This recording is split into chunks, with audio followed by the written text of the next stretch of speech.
ಓಂ ನಮಃ ಶಿವಾಯ. ಸ್ವಾಮಿ ಗುರುಗಜ್ಜ. ನನ್ನೆಲ್ಲ ಪ್ರೀತಿ ವೀಕ್ಷಕರಿಗೆ ಶಿವಾಂ ಕನ್ನಡ ಆಧ್ಯಾತ್ಮಿಕ ಚಾನಲ್ಗೆ ಸ್ವಾಗತ. ಅಪ್ಪಿತಪ್ಪಿಯೂ ದೇವರ ಕೋಣೆಯಲ್ಲಿ ಯಾವ ವಸ್ತುಗಳನ್ನು ಇಡಬಾರದು? ಈ ವಸ್ತುಗಳನ್ನಂತೂ ದೇವರ ಕೋಣೆಯಲ್ಲಿ ಇಡಲೇಬೇಡಿ.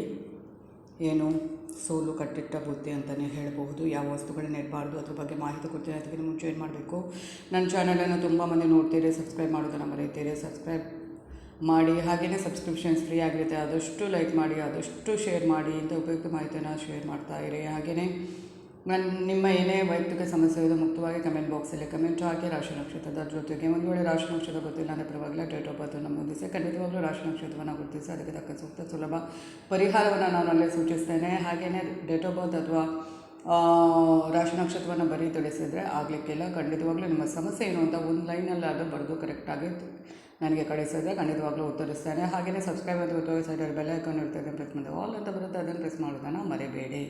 ಹಾಗೆಯೇ ನಾನು ನಿಮ್ಮ ಜೊತೆ ಯಾವತ್ತೂ ಇರ್ತೇನೆ. ನಾನು ನಂಬಿಕೊಂಡು ಇರುವಂತಹ ಶಿವದೇವರ ಹಾಗೂ ಗುರುಗಜ್ಜ ದೇವರ ಆಶೀರ್ವಾದ ನನ್ನೆಲ್ಲ ಪ್ರೀತಿ ವೀಕ್ಷಕರ ಮೇಲೆ ಸದಾ ಇರುತ್ತೆ. ಹಾಗೆಯೇ ಆಧ್ಯಾತ್ಮಿಕಕ್ಕೆ ಅಥವಾ ಜ್ಯೋತಿಷಕ್ಕೆ ಸಂಬಂಧಪಟ್ಟ ಏನೇ ಪ್ರಶ್ನೆ ಇದ್ದರೂ ಕೇಳಬಹುದು, ಖಂಡಿತವಾಗ್ಲೂ ಅದಕ್ಕೆ ಉತ್ತರಿಸ್ತೇನೆ. ಬಿಂದು ಅವರು ಕೇಳಿದ್ದು ಈಗಾಗಲೇ ಅದರ ಬಗ್ಗೆ ವಿಡಿಯೋ ಮಾಡಿ ಹಾಕ್ತೇನೆ ನಾನು. ತುಲಾರಾಶಿಯ ಒಂದು ಏನು ಶನಿ ಪ್ರಭಾವ ನಡೆಯುತ್ತಾ ಇದೆ ಅದರ ಬಗ್ಗೆ ವಿಡಿಯೋ ಮಾಡಿ ಅಂತ. ಖಂಡಿತವಾಗ್ಲೂ ಬಿಂದು ಅವರೇ ವಿಡಿಯೋ ನೋಡ್ತಾ ಇದ್ದರೆ ಖಂಡಿತವಾಗ್ಲೂ ನಾನು ನಿಮ್ಮ ಹತ್ರ ಹೇಳ್ತಾ ಇದ್ದೇನೆ, ಮುಂದಿನ ಒಂದು ಇದರಲ್ಲಿ ಹಾಕ್ತೇನೆ ಅದರ ಬಗ್ಗೆ.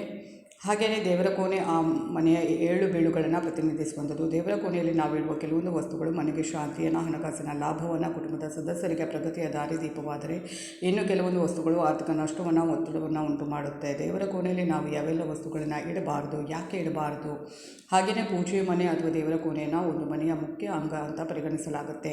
ಮನೆಯಲ್ಲಿ ಒಂದು ದೇವರ ಕೋಣೆ ಇದ್ದ ಮೇಲೆ ಅದರಲ್ಲಿ ಏನು ಇಡಬೇಕು, ಏನನ್ನು ಇಡಬಾರ್ದು ಎಂಬುದನ್ನು ತಿಳಿದುಕೊಂಡಿರಬೇಕಾದುದು ನಮ್ಮೆಲ್ಲರ ಕರ್ತವ್ಯ.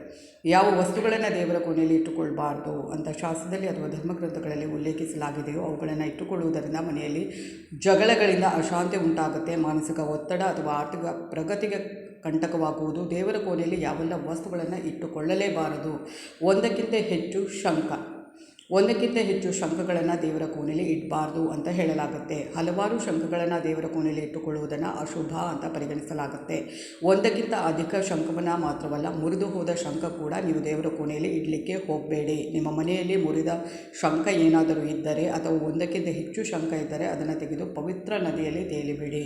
ಹಾಗೆಯೇ ಬೆಂಕಿ ಪೆಟ್ಟಿಗೆ, ಮನೆಯ ದೇವರ ಕೋಣೆಯಲ್ಲಿ ಬೆಂಕಿ ಪೆಟ್ಟಿಗೆಯನ್ನು ಕೂಡ ಇಡಬಾರ್ದು ಅಂತ ಹೇಳಲಾಗಿದೆ. ದೇವರ ಕೋಣೆಯಲ್ಲಿ ಬೆಂಕಿ ಪೆಟ್ಟಿಗೆಯನ್ನು ಅಥವಾ ಬೆಂಕಿ ಕಡ್ಡಿಯನ್ನು ಇಟ್ಟುಕೊಳ್ಳುವುದರಿಂದ ಮನೆಯಲ್ಲಿ ಜಗಳದ ವಾತಾವರಣ ನಿರ್ಮಾಣವಾಗುತ್ತೆ. ಮನೆಯಲ್ಲಿ ನಡೆಯುವ ಕಲಹಗಳು ಮನೆಯ ಶಾಂತಿಯನ್ನು ಹಾಳು ಮಾಡುತ್ತವೆ.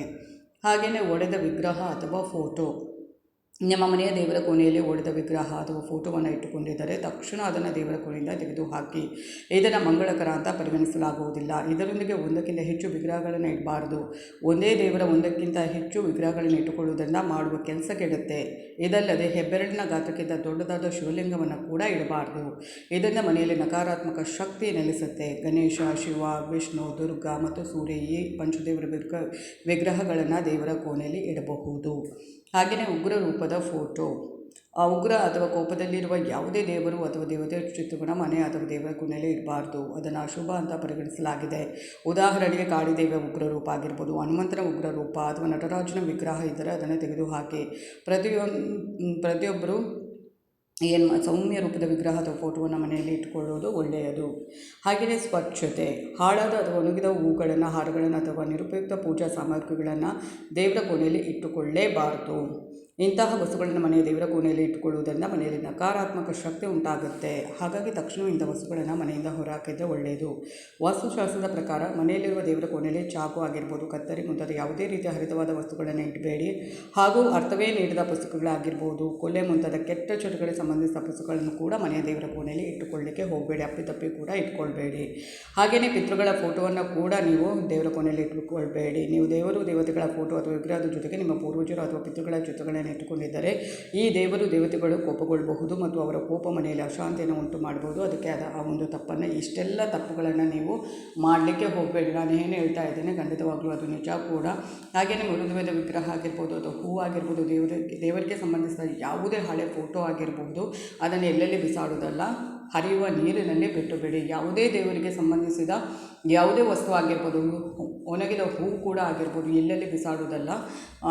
ಅಂದರೆ ಮನುಷ್ಯರು ಓಡಾಡುವ ದಾರಿಯಲ್ಲಿ ಆಗಿರ್ಬೋದು, ಅಥವಾ ನಾವು ಎಲ್ಲೋ ವೇಸ್ಟ್ ಪೇಪರ್ಸ್ ಎಲ್ಲ ಡಸ್ಟ್ಬಿನ್ನಿಗೆ ಹಾಕೋದಾಗಲಿ, ಅದನ್ನೊಂದು ಪವಿತ್ರ ಜಾಗದಲ್ಲಿ ಹರಿಯುವ ನೀರಿನಲ್ಲಿ ಆ ಥರ ಯಾವುದೇ ಒಂದು ದೇವರಿಗೆ ಸಂಬಂಧಿಸಿದ ವಸ್ತು, ನಾವು ಫೋಟೋ ಅಥವಾ ವಸ್ತುಗಳನ್ನಾಗಿರ್ಬೋದು, ಪ್ರಸಾದ ಆಗಿರ್ಬೋದು, ಎಲ್ಲವನ್ನು ಹರಿಯುವ ನೀರಿನಲ್ಲಿ ಬಿಟ್ಟರೆ